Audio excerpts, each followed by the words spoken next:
Hablaremos del desarrollo del sistema nervioso. En esta tabla inicial podemos ver los principales derivados. Para fines generales, el sistema nervioso central deriva del neuroectodermo, del tubo neural, mientras que el sistema nervioso periférico deriva de las células de la cresta neural.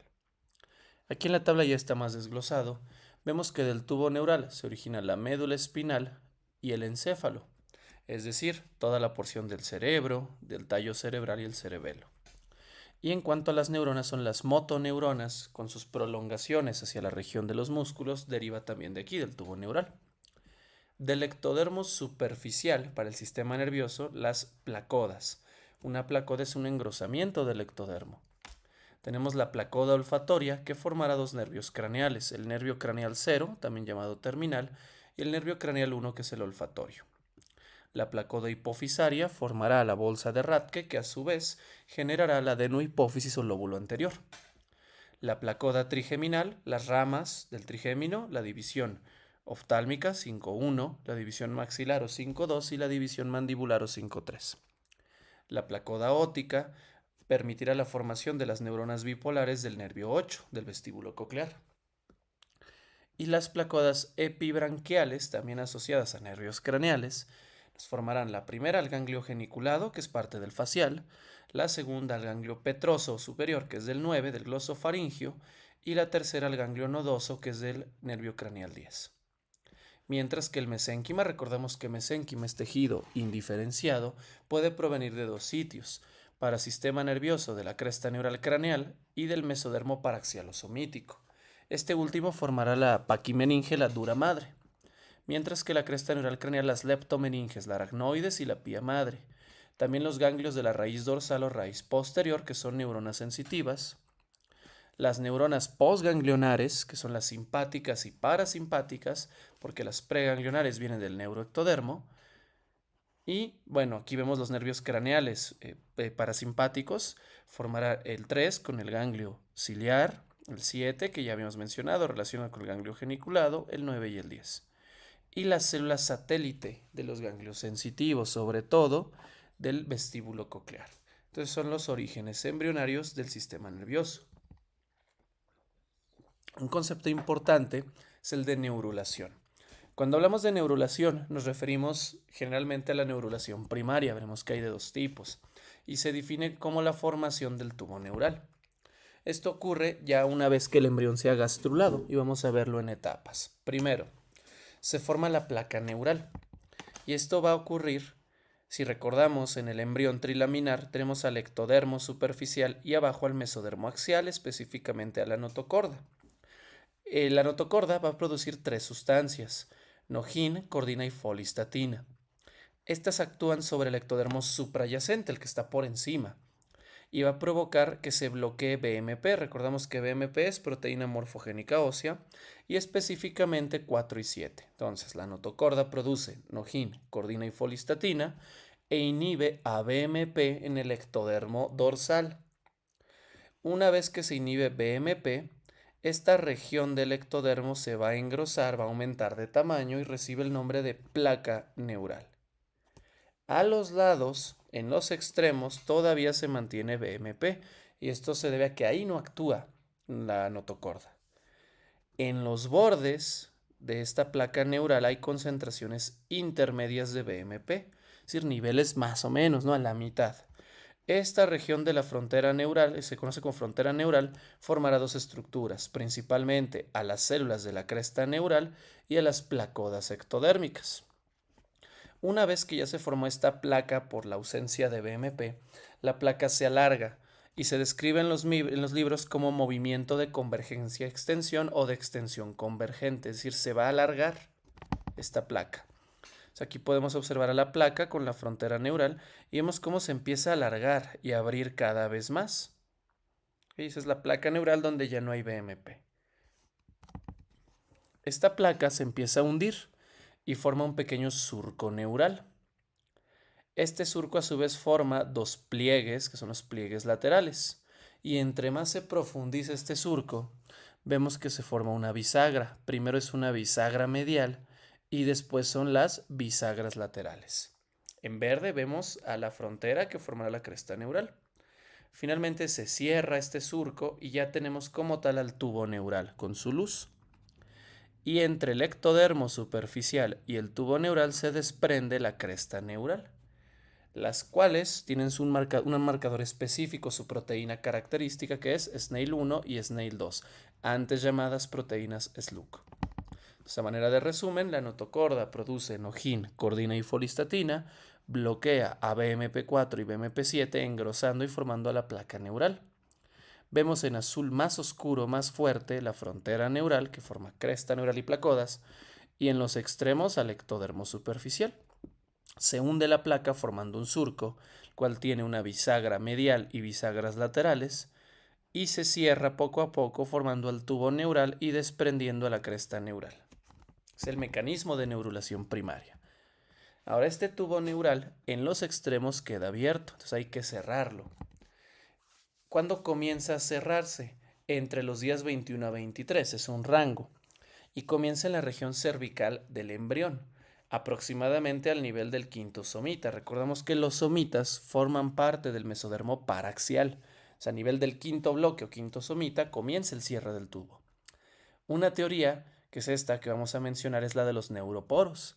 Dice que el tubo neural se cierra como imaginen un zipper, un cierre de un pantalón, de una chamarra, en dos direcciones.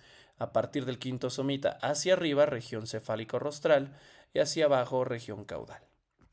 Esta teoría es la teoría de los neuroporos y me dice que el neuroporo anterior, recordamos que en embriología anterior es hacia la cabeza, es craneal o rostral, cierra entre los días 24 y 25, mientras que el neuroporo posterior de 2 a 3 días después.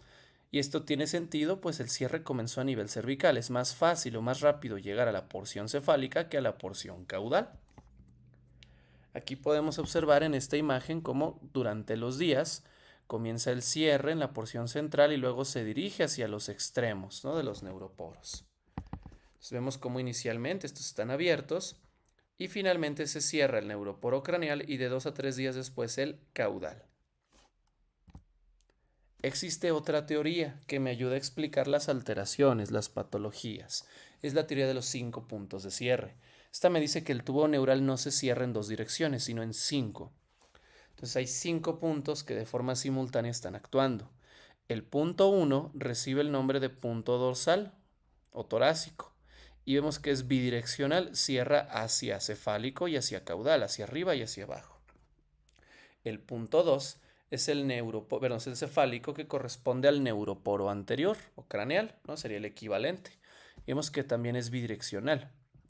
El 3 es el facial o rostral y este vemos que es en sentido ascendente, es unidireccional. El 4 es occipital, también en sentido ascendente, unidireccional. Y el 5, lumbar o lumbosacro, también unidireccional.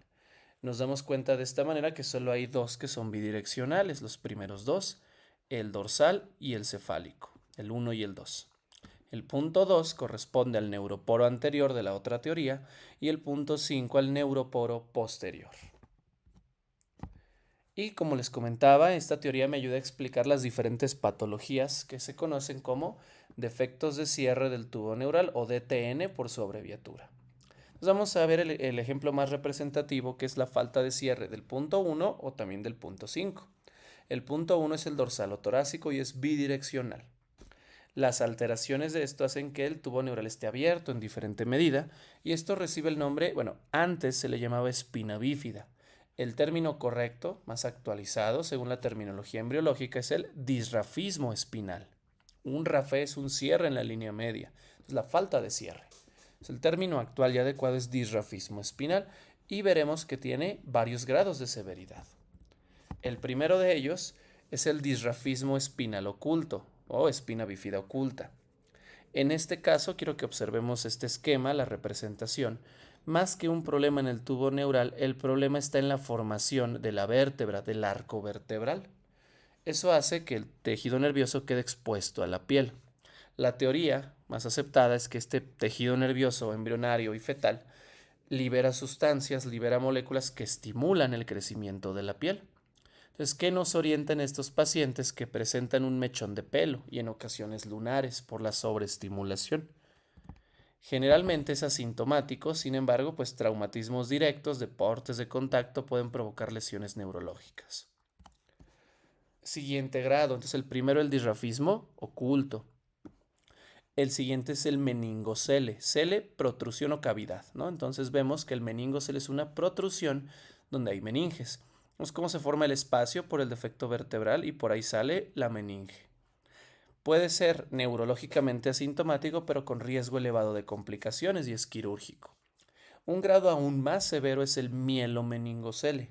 Mielo hace referencia a tejido nervioso. Entonces vemos que cele, una cavidad, una protrusión. Meningo tiene meninges.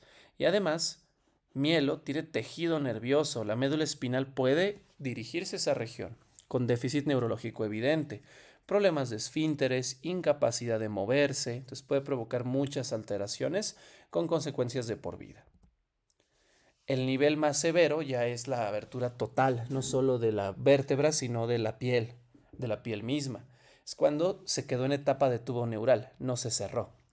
La antes llamada raquisquisis, que el término correcto es mielosquisis, en este caso el tubo neural está abierto, vemos esta imagen de un embrión, de un feto, vemos cómo se encuentra abierto el tubo neural. No es incompatible con la vida. Entonces la médula espinal está abierta, no hay meninges porque no se formaron ni vértebras ni piel. Y la parte aún más severa, la craneomielosquisis o craneorraquisquisis, donde el problema está en la médula espinal y en el encéfalo. Vemos que hay una abertura total, ¿no? Y es incompatible con la vida. Aquí podemos observar entonces las alteraciones, ¿no? Defectos de cierre del tubo neural, algunas de ellas. Se le imagina la craneomielosquisis o craneorraquisquisis donde está abierto. Más adelante hablaremos de la anencefalia, que sería uno de los neuroporos. Vemos que el meningocele, donde hay protrusión de meninges y tejido nervioso, el mielomeningocele puede ocurrir a nivel de encéfalo, ¿no? Como meningoencefalocele. Si ocurre a nivel del punto 2, el cefálico neuroporo anterior, el encéfalo no se forma bien y eso se le llama anencefalia, aunque el término correcto es meroencefalia. Anencefalia indica que no hay cabeza, no hay encéfalo. Sin embargo, sí hay, pero muy poco. Entonces recibe el nombre de meroencefalia, sería lo más correcto. Si no se forma el encéfalo, no se forma adecuadamente el cráneo. Entonces la anencefalia suele acompañarse de acrania, falta de cráneo. Y falta mencionar un dato característico prenatal es que las madres tienen mucho líquido amniótico, polihidroamnios. ¿Por qué? Porque este embrión o feto, al no tener tallo cerebral desarrollado, no integra el reflejo de deglución, entonces no puede tragar. Como no traga, se acumula el líquido amniótico afuera del embrión o del feto. Entonces la madre tiene líquido amniótico elevado. Entonces una causa de polihidroamnios es la anencefalia. Si no se cierra el punto 3, el facial, tenemos un encefalocele o meningoencefalocele frontal. Se forma una cavidad que puede tener meninges y aquí más peligroso y peor el déficit porque tiene encéfalo. De igual manera, si no cierra el punto 4, un meningoencefalocele o encefalocele occipital. El pronóstico dependerá de la severidad de esta cavidad. Y el punto 5, que es el lumbosacro, lumbar, o neuroporo posterior, es igual que el punto 1, disrafismo, es decir, oculto, meningocele, mielomeningocele o mielosquisis. Este es el sitio más común y veremos que esto se debe a que el punto 1 y punto 5 donde se unen es donde ocurre el proceso de neurulación secundaria que a continuación vamos a explicar. Aquí podemos identificar algunas alteraciones. En el dibujo de abajo, una mielosquisis, ¿no? Está abierto. Eso tendrá evidente lesiones o secuelas neurológicas. En la primera imagen, una craneomielosquisis, vemos que está totalmente abierto el tubo neural y vemos de igual manera los somitas. Y en la imagen de la derecha podemos ver una anencefalia o meroencefalia, ¿no? La cual se suele acompañar de polihidroamnios. También podemos distinguir en las imágenes superiores encefaloceles, en el primer caso occipital, en el segundo rostralofacial o frontal. Y abajo podemos observar meningocele o mielomeningocele. No podemos saberlo hasta que no se haga una prueba de imagen como un ultrasonido. Y en la última imagen se presenta un caso que correspondía a disrafismo espinal oculto, el cual se diagnosticó primero una sospecha inicial por la presencia de pelo y de lunares o marcas características. Otra alteración del tubo neural, y que de hecho son varias alteraciones, es la iniencefalia. Inion, si recordamos de anatomía, es un punto craniométrico en la región del occipucio, en la región del occipital. El problema es en el mesodermo paraxial, que no se forma bien, y eso provoca alteraciones de los huesos, de la base de cráneo, y del tubo neural, lo cual provoca defectos en el sistema nervioso. La iniencefalia, incompatible con la vida, vemos que hay un ensanchamiento anormal del agujero magno, la base de cráneo, esto es por el mesodermo paraxial. Hay un disrafismo cervical, la médula espinal o tubo neural está abierto, y hay una hiperextensión. Entonces aquí podemos ver los casos de iniencefalia. ¿Cómo podemos prevenir, ¿no?, el cierre de estos defectos del tubo neural? Con ácido fólico. El ácido fólico corresponde al folato o vitamina B9. Para fines teóricos, fines de examen, la dosis es en madres que no tengan riesgo, es decir, no han tenido antecedentes, por ejemplo, nunca se han embarazado, en la familia cercana no hay antecedentes del mismo, o no se han embarazado con productos alterados. La dosis es de 400 microgramos o 0.4 miligramos al día. En cambio, si la madre ya ha tenido algún antecedente, por ejemplo, un hijo con anencefalia, que se hubiera eliminado el producto, o que tenga un hermano, un padre con algún defecto del tubo neural, hay que aumentar la dosis por 10, 4000 microgramos, que es como suele venir la presentación, o 4 miligramos al día. Cabe mencionar que la guía de práctica clínica en México menciona actualmente, está actualizada, que lo ideal es dar 5 miligramos al día. ¿Desde cuándo? Bueno, igual de forma académica, 3 meses antes, al menos, y primeros 3 meses del embarazo. Desde un punto de vista neurológico, se podría argumentar que solo es necesario el primer mes, pues es cuando cerró el tubo neural. Sin embargo, hay periodos críticos del desarrollo, entonces es importante al menos 3 meses. Idealmente, sería durante todo el embarazo, pues tiene otros efectos el ácido fólico, principalmente antioxidantes. Incluso se recomienda iniciarlo, se desee o no embarazarse, hombres y mujeres, principalmente ya desde la adolescencia y la adultez, su consumo. La neurulación secundaria es otro proceso que en mamíferos, como los humanos, es poco importante. Sin embargo, entre comillas, pero sí va a formar estructuras relevantes. Forma la porción caudal al segmento sacro 2, es decir, lo que en neuroanatomía se conoce como cono medular, la parte inferior donde está la caudequina. Vemos esta imagen, aquí vemos las etapas del desarrollo, vemos el tubo neural, que en su parte caudal, donde está la cola, se forma el cono medular. No es tejido indiferenciado, es mesénquima. Este mesénquima primero se cavita, forma una cavidad y luego se adhiere. Entonces forma la continuación. Justo donde se unen es en la unión del punto, el punto 5 con el punto 1, cuando veíamos los puntos de cierre. Es decir, la región sacrolumbar con la región dorsal, principal sitio de defectos del tubo neural, precisamente porque es ahí donde se unen. Si esta estructura se desarrolla de más, se presenta un caso de atavismo. Y atavismo es cuando hay estructuras vestigiales, ¿no?, que ya no tienen función. Este sería un ejemplo, una cola primitiva, es decir, que no desaparece y tampoco desaparece su inervación, ¿no? Hay casos raros, ¿no?, e incluso más raros, donde son capaces de movilizarse esta cola, ¿no? Presenta inervación y requiere manejo quirúrgico. Patologías. Ya vimos que en las patologías de la neurulación primaria son los defectos del tubo neural. Patologías en la neurulación secundaria. Dos principales, aunque hay más, la diastematomelia y la médula anclada o fijada. En la diastematomelia se forman hemimédulas, es decir, dos mitades. La médula espinal por arriba es una sola y a ese nivel se divide en dos y luego se vuelve a unir. Esto va a provocar problemas neurológicos evidentes.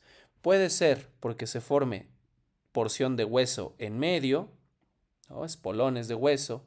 Puede ser porque durante el desarrollo se separaron directamente, fueron dos cavitaciones, ¿no?, de la porción del cono medular, y esto requiere de manejo quirúrgico.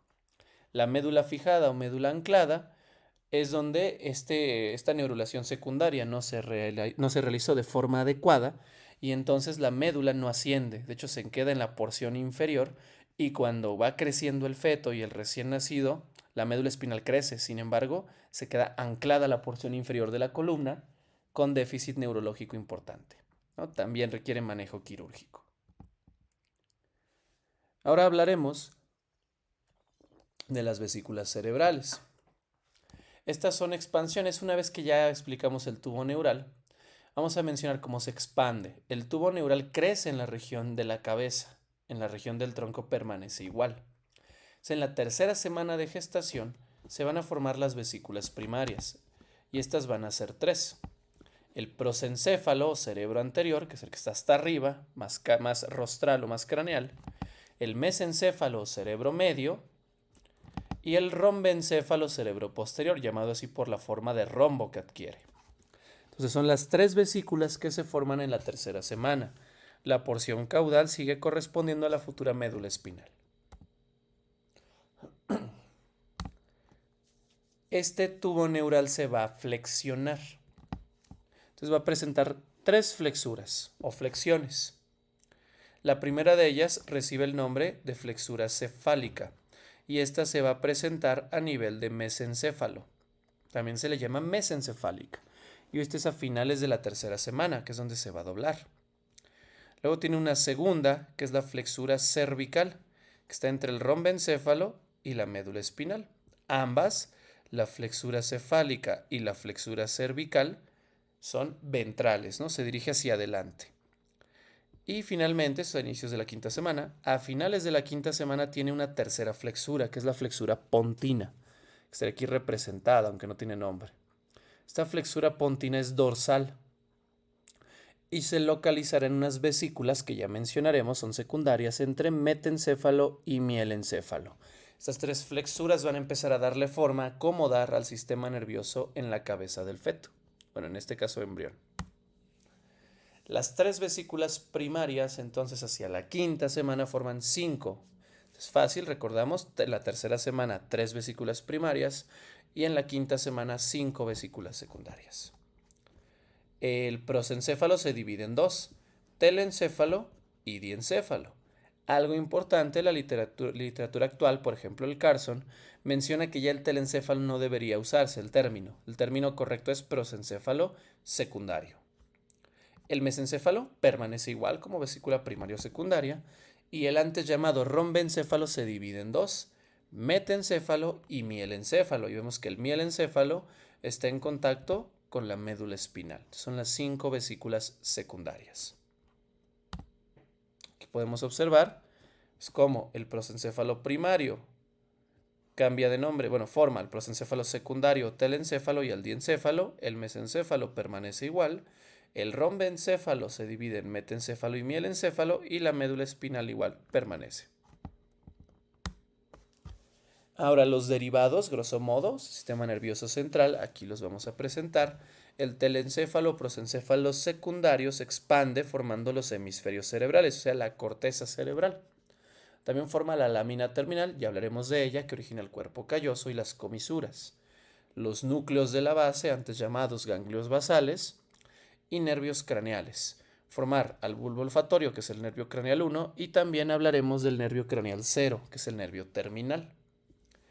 El diencéfalo, por otra parte, se le conoce como la región de los tálamos. Entonces va a formar al epitálamo, el cual está por arriba del tálamo, ¿no? El epitálamo tiene estrías medulares y comisura posterior, ¿no? Las estrías medulares tienen que ver con el olfato, núcleos avenulares y a la epífisis, también llamada glándula pineal. Esto es el epitálamo.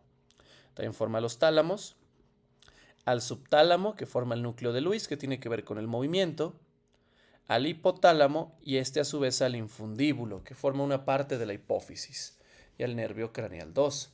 Ahora, Carson, en la última edición, en la sexta, que ya no menciona al telencéfalo, sino al prosencéfalo secundario, menciona que es de aquí, del prosencéfalo secundario, de donde viene el hipotálamo, el infundíbulo y también el nervio 2. Sin embargo, históricamente, el hipotálamo y el nervio 2 se han mencionado en el diencéfalo.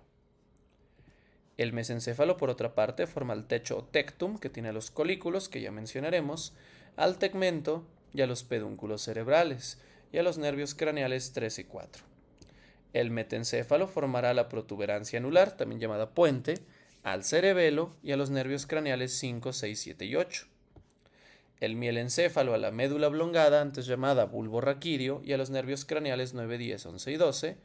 Y la médula espinal que permanece igual y que formará las porciones o los segmentos medulares. Ahora, cabe mencionar que al ser un tubo, recordemos que originalmente es un tubo neural, se cierra en los extremos, pero mantiene por dentro esa disposición de tubo, o sea, tiene una luz, tiene cavidades. Entonces, en esas cavidades vamos a darle nombre inicialmente con cele, ¿no? Cele es cavidad.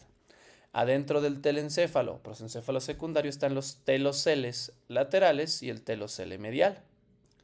El diencéfalo tiene al diocele, su cavidad, el mesencéfalo al mesocele, metencéfalo y mielencéfalo al rombocele, recordamos que esto era el rombencéfalo, y la médula espinal tiene al conducto central, que se mantiene el nombre postnatal.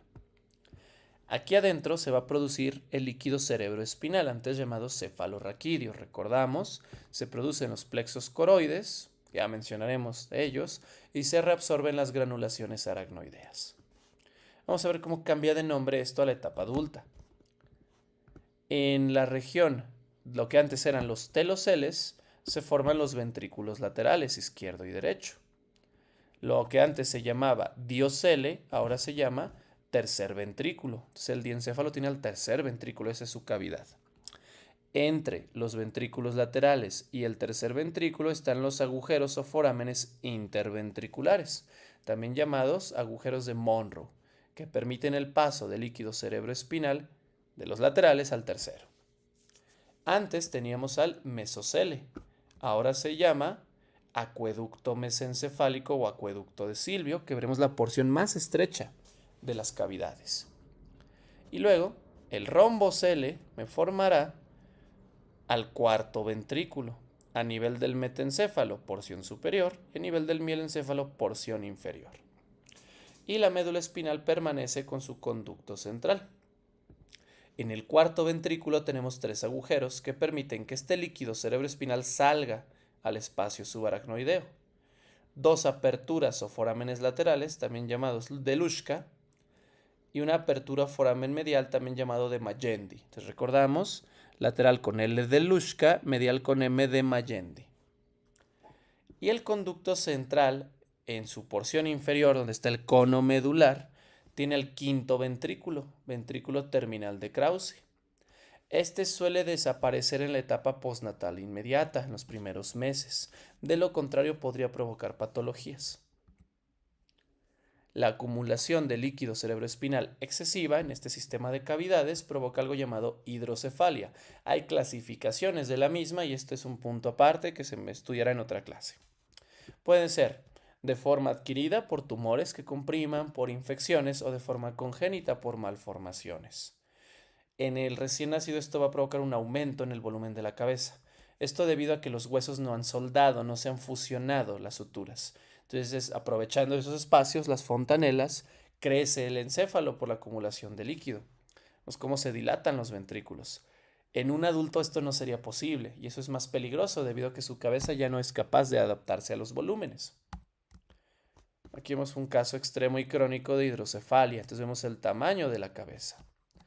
El tratamiento consiste en una derivación. Una de ellas es la derivación ventrículo-peritoneal, donde se coloca una válvula, ¿no?, y un catéter de los ventrículos o de la porción afectada, y de ahí el líquido se deriva hacia el abdomen, hacia la región peritoneal, para disminuirlo. Claro que este no es el tratamiento definitivo, sino que hay que atender la causa de la misma. Ahora, aquí podemos identificar algunas estructuras. Tenemos una fotomicrografía de campo claro con HY. Vemos a un embrión de pollo, unas cuantas horas, de unas 30 horas aproximadamente, que equivaldría a un embrión humano de unas 3 semanas. Entonces, de 3 a 4 semanas. Aquí podemos observar el sistema nervioso, ¿no?, que está representado. Y vemos abajo, acá está la porción del corazón, porción cardíaca. Abajo, el tubo neural se ve más claro con los somitas que lo están rodeando.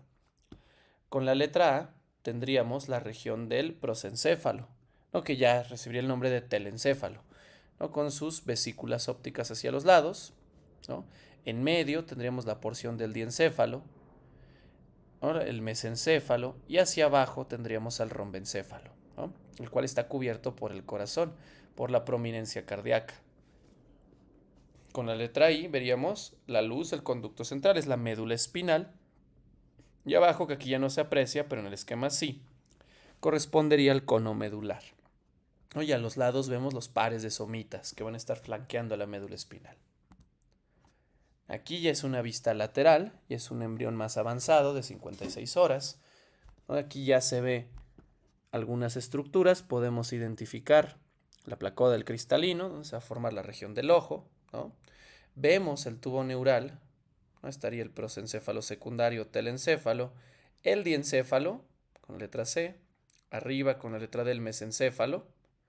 Hacia atrás, ¿no? Tendríamos la región del rombencéfalo, es decir, metencéfalo y mielencéfalo, con la G, la placoda óptica, donde se formará el oído, ¿no? El oído interno, y hacia atrás la apertura del cuarto ventrículo. También podemos identificar algunas placodas. Hacia abajo podemos seguir a la médula espinal, la cual está rodeada por somitas. Vamos ahora con la regulación molecular del sistema nervioso. Este esquema inicial nos va a orientar. Tenemos abajo a la notocorda, que es el mesodermo axial. Hacia adelante la placa precordal, ¿no? Que es parte del mismo. La placa precordal actúa con el endodermo visceral anterior, tema que se ha revisado en gastrulación.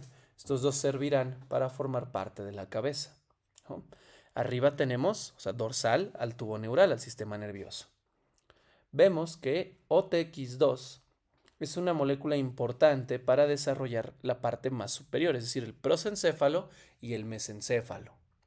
Mientras que GBX2 participa principalmente para formar el rombencéfalo. Entonces son las moléculas principales que se expresan a nivel de tubo neural. Ahora, tendremos diferentes centros de señalización que van a liberar moléculas para polarizar o darle cierta estructura u orden a las estructuras.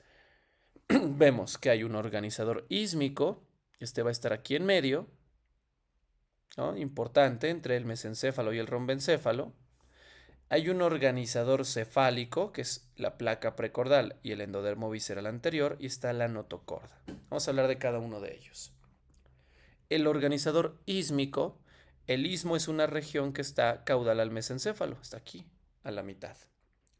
Su función es polarizar o darle orden a la región dorsal hasta arriba, a través de WNT1, que es para la región de la cabeza, y FGF8 para la médula espinal.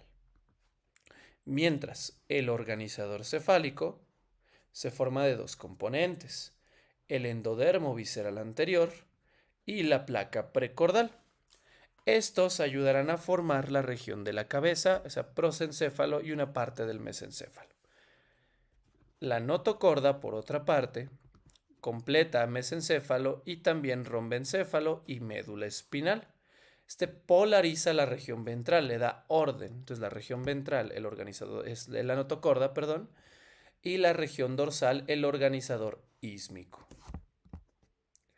Otros centros que van a servir de señalización son la zona limitante y la cresta neural anterior. La zona limitante es Sonnit-Hedgehog, una franja, que se sirve para separar al diencéfalo y específicamente al tálamo. Entonces va a dividir al tálamo dorsal del tálamo ventral por acción de Sonnit-Hedgehog. La cresta neural anterior va a ayudar a formar al telencéfalo o al prosencéfalo secundario.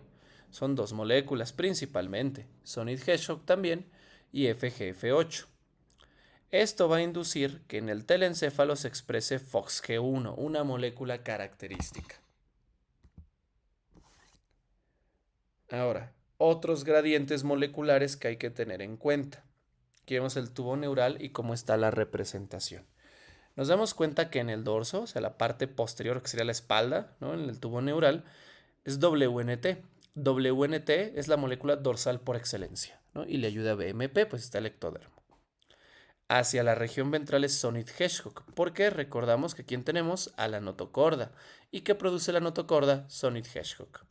Entonces, en el tubo neural ventral, Sonnith-Hedgehog, dorsal, WNT-IBMP. También si vemos en el corte transversal, en la periferia vamos a tener abundante ácido retinoico. Es como el patrón en esta vista. Si vemos a lo largo del tubo neural, hacia la cabeza, hacia anterior, hay mucho ácido retinoico, cual desciende, y hacia posterior hay mucho FGF8 y GDF11. Entonces sería la distribución molecular a lo largo del sistema nervioso central. Toda esta expresión de moléculas van a contribuir a la segmentación fina. ¿A qué se refiere esto? El sistema nervioso, el tubo neural, lo segmentábamos de forma grosera o gruesa en vesículas, ¿no? Prosencéfalo secundario, diencéfalo, mesencéfalo, metencéfalo, mielencéfalo. Sin embargo, esta expresión molecular tan específica va a formar segmentos más pequeños, más finos, llamados neurómeros. Los neurómeros son segmentos que vamos a darle nombre según la región. En el prosencéfalo se llaman prosómeros y son 3, de P1 a P3. Estos van a delimitar al tálamo, o sea, predominan en el diencéfalo. En el mesencéfalo se llaman mesómeros, los cuales no se distinguen y por lo tanto no se enumeran. En el rombencéfalo se llaman rombómeros. En otras especies hay hasta 8, pero en humanos hay 7. Aquí podemos ver, es una fotomicrografía electrónica de barrido de un embrión. O sea, el cuarto ventrículo se quitó el techo, se quitó el cerebelo. Y podemos distinguir esta pequeña segmentación de los rombómeros, ¿no? Que acá están representados en la imagen. La médula espinal, por otra parte, tiene mielómeros, que son los segmentos, y estos son 31. Entonces, son los nombres que le vamos a dar a los diferentes neurómeros del sistema nervioso central.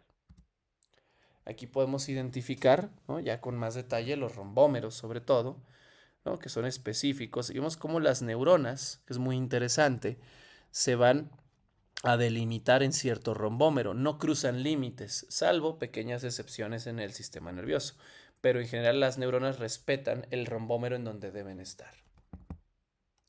Vamos ahora con la neurodiferenciación. El tubo neural que ya se formó, neurulación primaria, su neuroepitelio es pseudoestratificado. Entonces vemos aquí a las células que algunas alcanzan la luz y otras no. La luz está al centro. Según donde se localice el núcleo celular, o sea, hacia la luz o hacia la parte más externa, va a cambiar la etapa del ciclo celular, la etapa de la mitosis.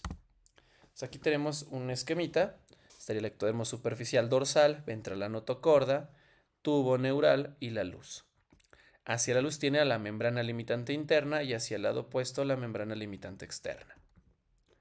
Si el núcleo está cerca, como pongo ahí el láser, como lo pongo aquí, de la membrana limitante externa, entra en fase S, en síntesis de ADN, se duplica.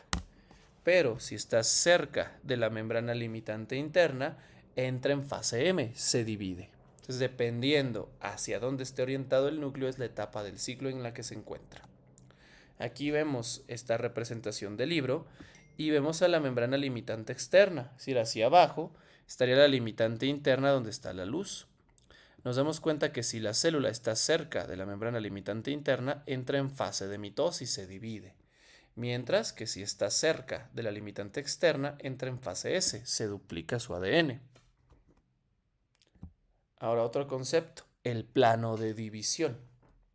Dependiendo cómo sea el plano de división de la célula, es el mecanismo o es la dirección que va a tomar. Recordamos que en metafase, en la mitosis, es cuando los cromosomas se alinean en el ecuador y es cuando los usos mitóticos con microtúbulos ya se han anclado, ¿no?, y van a separar. Entonces, en el caso 1, nos damos cuenta, están los cromosomas alineados, pues que si trazáramos una línea, el plano de división es perpendicular a la membrana limitante interna, mientras que en el caso 2, el plano de división es paralelo a la luz o a la membrana limitante interna. Entonces, caso 1, aquel en el que el plano es perpendicular. Ambas células, las células que se formen, van a seguir en el ciclo celular y van a seguir como células madres, células progenitoras. Caso 2, cuando el plano es paralelo a la membrana interna, la célula más interna sigue siendo célula madre, célula progenitora, y la célula más externa entra en G0 y se transforma en neuroblasto. Entonces vamos a regresar un poco y vemos este esquema. Vemos las células. Si la célula tiene su uso mitótico, su plano de división, el cual es perpendicular, ambas células permanecen como células madre y siguen en el ciclo. Vamos al otro caso. Si el uso mitótico es paralelo a la membrana, la célula más interna se queda como célula madre, sigue en el ciclo, mientras que la más externa adquiere receptores para la vía Notch, entra en G0 en quiesencia y se diferencia la etapa de neuroblasto. Esto dependerá según el plano de división. Hablaremos ahora de la neurohistogénesis, es decir, cómo se forma a nivel histológico las células. La célula madre progenitora, ya dijimos, puede seguir como célula madre o puede entrar en esta etapa. Para que esta célula, bueno, es importante, va a formar a la siguiente célula que es la glía radial. Estas células son muy largas, tienen prolongaciones importantes que permiten la migración de neuroblastos, o sea, van a servir para migrar a las células. La glía radial desaparecerá en la etapa fetal tardía y postnatal, excepto en un sitio. De hecho, hay una célula muy parecida que parece ser que es glía radial y es la célula de Müller, la cual se localiza en la retina. No es el único caso de glía radial que aún tenemos. Ahora, dos etapas. Vamos a hablar de la primera de ellas. Inicialmente, durante el desarrollo del tubo neural, se van a formar neuronas. Eso le llamamos neurogénesis. Entonces, en la mayor parte del embarazo ocurre neurogénesis. Y esto ocurre por una expresión elevada de neuroregulina. Antes se les llamaba neurogenina 1 y 2. Vamos a distinguir las etapas. Esto es al inicio. Más adelante, cuando ya tenemos una cantidad abundante de neuronas, comienza la gliogénesis, la formación de las células de sostén de las neuronas, de la glía. Aquí disminuye la neuroregulina, ya no me interesa formar neuronas, y aumenta la proteína fibrilar ácida glial. Vamos a comenzar con la neurogénesis. Dos opciones para formar neuroblastos. Recordamos que estos migran por la glía radial. Opción 1. La glía radial se transforma en un neuroblasto. Entonces me forma directamente una neurona. Opción 2. Me forma a una precursora intermedia y luego esta me forma dos neuroblastos por mitosis. Son dos maneras de obtener. Cabe mencionar que este esquema que estamos explicando ya es más actualizado, según plantea sobre todo Carson, y dista de ediciones previas y de otros libros de cómo se entendía antes la histogénesis. Ahora, ¿qué etapas tienen estos neuroblastos, independientemente de si es directamente o por una precursora intermedia? Primero, se conoce como neuroblasto apolar, pues no tiene prolongaciones. Después, genera dos prolongaciones que se llaman neuritas. Una formará en su momento al axón, otro la dendrita. Entonces pasamos a la etapa de neuroblasto bipolar. Luego, se diferencia aún más grande el futuro axón y desaparece la otra prolongación. Es un neuroblasto unipolar.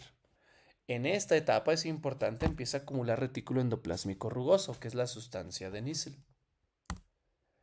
Luego, desarrolla múltiples prolongaciones ya más maduras, más dendritas, y ahora recibe el nombre de neuroblasto multipolar.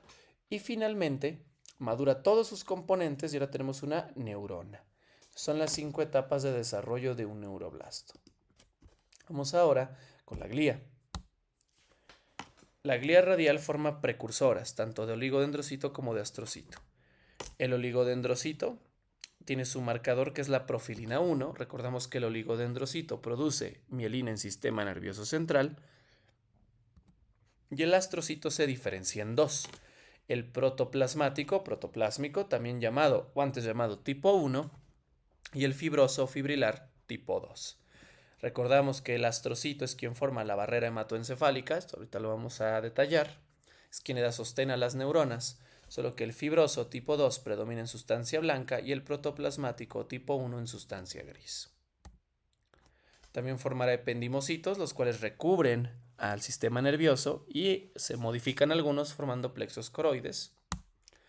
Y también seguirá formando células madre adultas para regenerar esta población.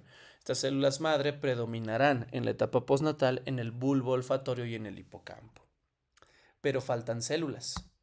¿Y la microglía? Recordamos que la microglía son células del sistema inmune, tienen función de fagocitos, ¿no? También llamadas células de Pío del río Ortega, que es su epónimo. La microglía no viene del sistema nervioso. La microglía viene del mesodermo y específicamente del mesodermo lateral esplácnico. Ahora, recordábamos, ahorita mencionamos que los astrocitos son quienes participan en la barrera hematoencefálica. Su nombre más adecuado, barrera hematoencefaloespinal, también cubre a la médula espinal. Esto ocurre porque los astrocitos inducen la formación de vasos sanguíneos cerca del sistema nervioso a través del mesénquima. Como vemos en la imagen, estos vasos, estos plexos empiezan a rodear poco a poco al tubo neural. La formación inicial de esta barrera es en la semana 8. Su máximo desarrollo es en la semana 35, ¿no? Ya cuando se puede incluso obtener un nacimiento adecuado. Sin embargo, esta barrera no ha madurado. Madura hasta los siguientes 2 a 3 años. De ahí que muchos medicamentos que consuma la madre, no solo cuando está embarazada, sino cuando ya dio a luz, por la lactancia o antibióticos que se le pueda dar al recién nacido, pueden tener efectos devastadores en el sistema nervioso, pues esta barrera aún no madura. Ahora, ¿cómo es la proliferación de estos neuroblastos? En la etapa prenatal puede llegar hasta un máximo de 20.000 neuronas por minuto, pero cabe aclarar que había un neuromito, ¿no? Un mito donde se ha demostrado que no es así, donde se decía que las neuronas siempre es constante este patrón de proliferación, pero no es correcto. Estas 20.000 neuronas por minuto, que es el máximo, ocurren en dos etapas. Primeras, de la 10 a la 18, ya etapa fetal. Y aquí que puede dañar, y esto es importante porque también recordamos los defectos del tubo neural, hace rato mencionados. La radiación, no sé, una tomografía. Y muy importante, la hipertermia es un factor de riesgo para defectos del tubo neural y alteración en los neuroblastos, sobre todo en esta etapa. Por ejemplo, una madre que tenga infecciones y fiebre constantemente, o una madre que trabaje en sitios, se me ocurre una fábrica, una industria, una cocina, donde se exponga calor constante. Cromosomopatías. Es aquí cuando se va a manifestar la alteración de los neuroblastos. Una trisomía 13, una trisomía 18, por ejemplo. O infecciones.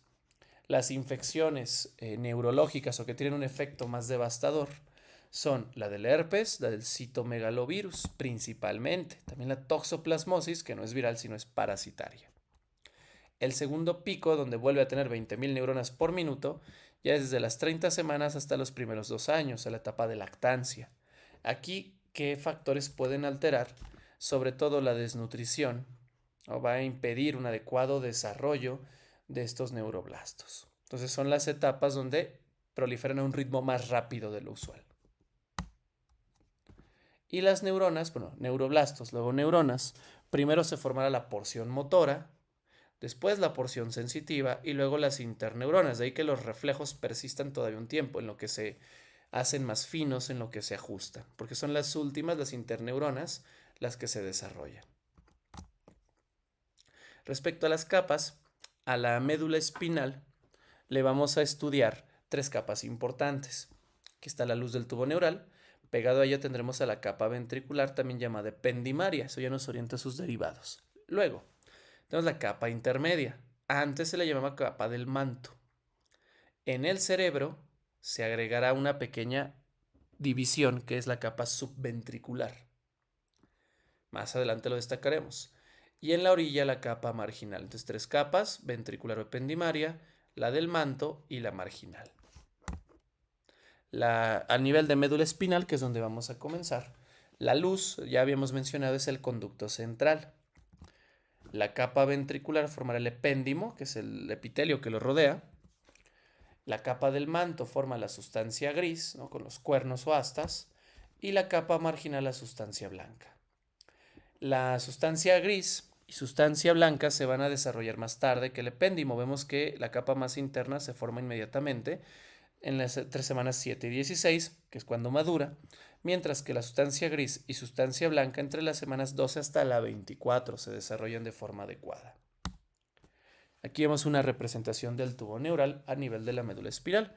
Vemos la luz, que es el conducto central, la zona ventricular o ependimaria, la capa del manto, capa intermedia, donde habrá sustancia gris, que son somas, neuroblastos, y luego la capa más externa, que es la capa marginal, donde hay sustancia blanca, o sea, axones.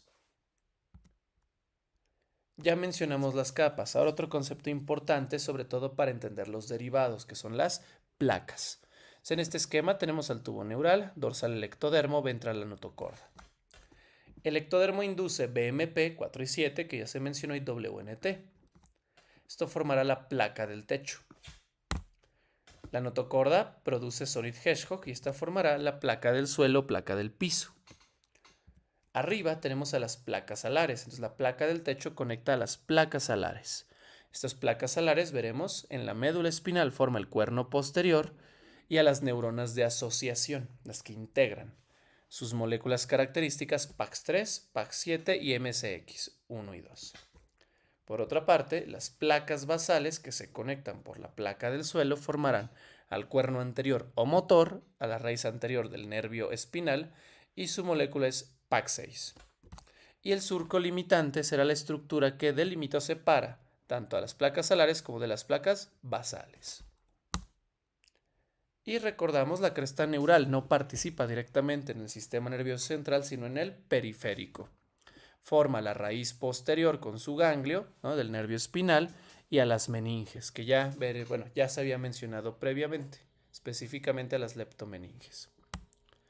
Aquí vemos la inducción, ¿no? Lo de arriba se corresponde a la neurulación primaria, y vemos ya esta formación de placas. Solid Hedgehog de la notocorda, la placa del suelo, PAX6 para las placas basales conectadas por la placa del suelo, WNT1, BMP4 y 7, placa del techo, que conecta las placas basales con PAX3, 7 y MCX, y separando alares de basales el surco limitante.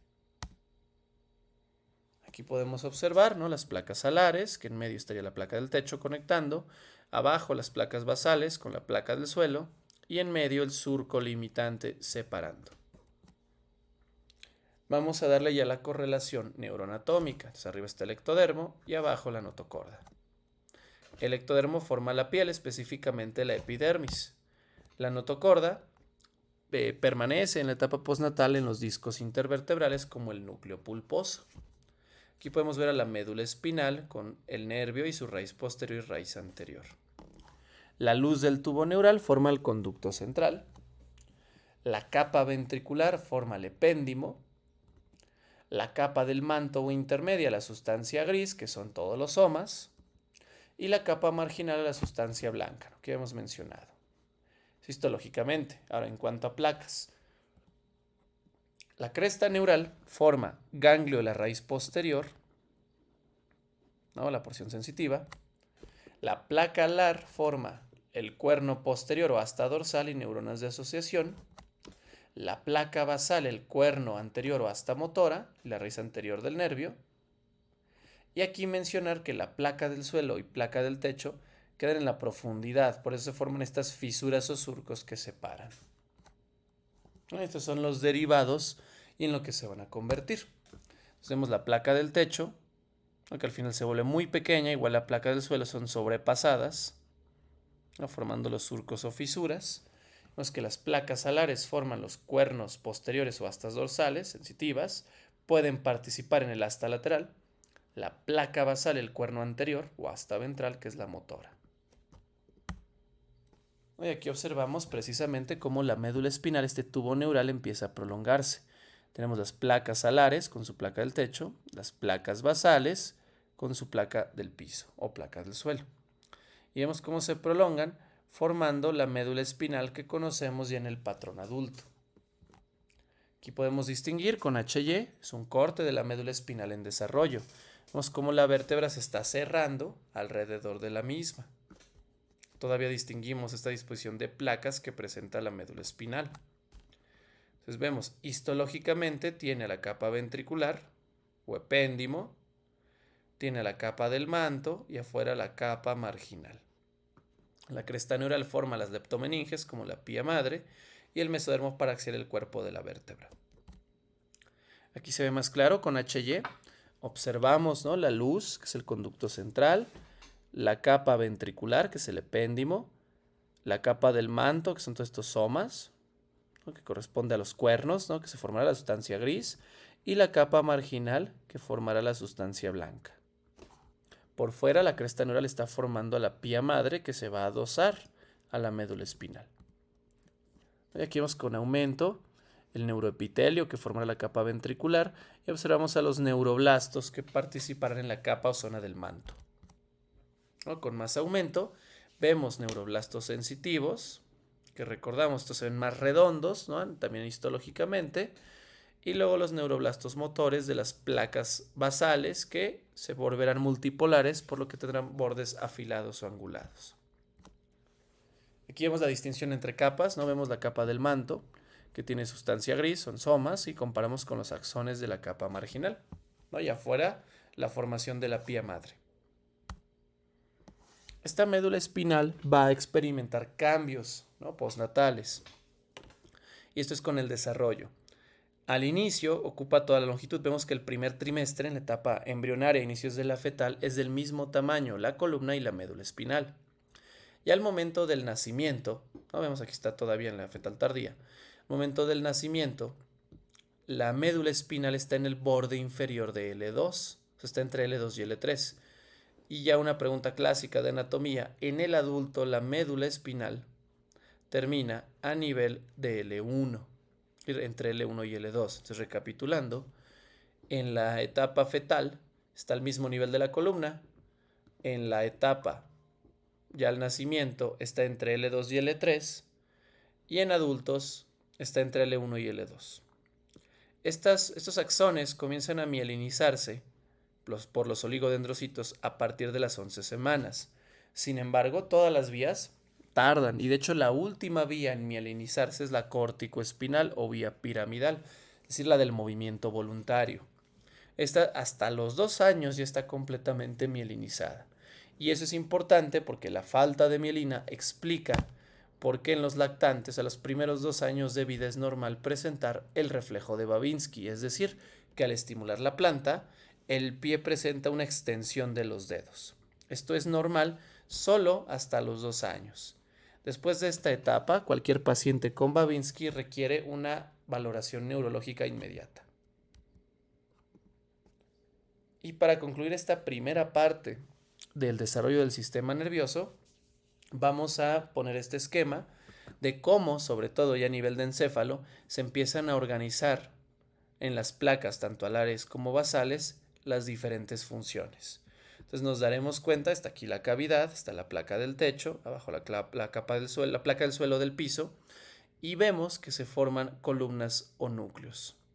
Tendremos aferentes, que son 4, que ya explicaremos a detalle, y eferentes, que son 3. Entonces, de esta manera concluimos con la primera parte del desarrollo del sistema nervioso.